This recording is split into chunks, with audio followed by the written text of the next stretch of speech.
I love Ellen to the ends of the earth. But I swear to God, I can't so much as go for a piss without her telling me it's what your sister would have wanted. Lives on through us apparently. Make every day count. Bloody rainbows and angels. The woman's a walking wall sticker. Well, if it helps the process, then... I don't think she is, though. I don't think she's processing anything. Whenever I talk about it, she just...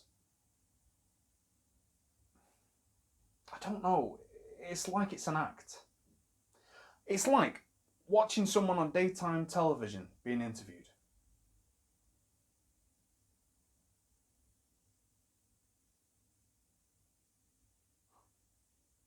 Whenever she talks about it, it's just about what happened.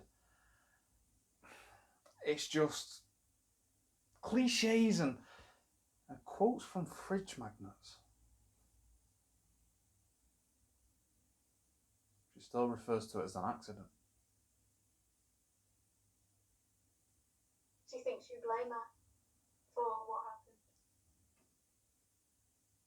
Does she? Well, I don't. I do. What? I blame her for what happened. And I blame you. I blame myself. I blame the people she worked with. Her friends. The postman, her hairdresser. The woman served her coffee at the Bean every morning. Because someone should have noticed how desperately fucking unhappy she was.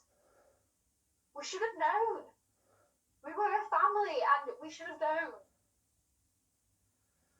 Maybe we did. Maybe she did. And that's why no one of us talk about anything anymore. Because it's just too fucking hard. We never listened. We never asked. God, what I'd do for just one afternoon, just 1 minute, where I could ask her, are you okay? Did you need anything? Do you want to have a glass of shit wine in a crappy Italian restaurant? I never did. I never asked her anything. She was just there. She was always just there. And now she's gone.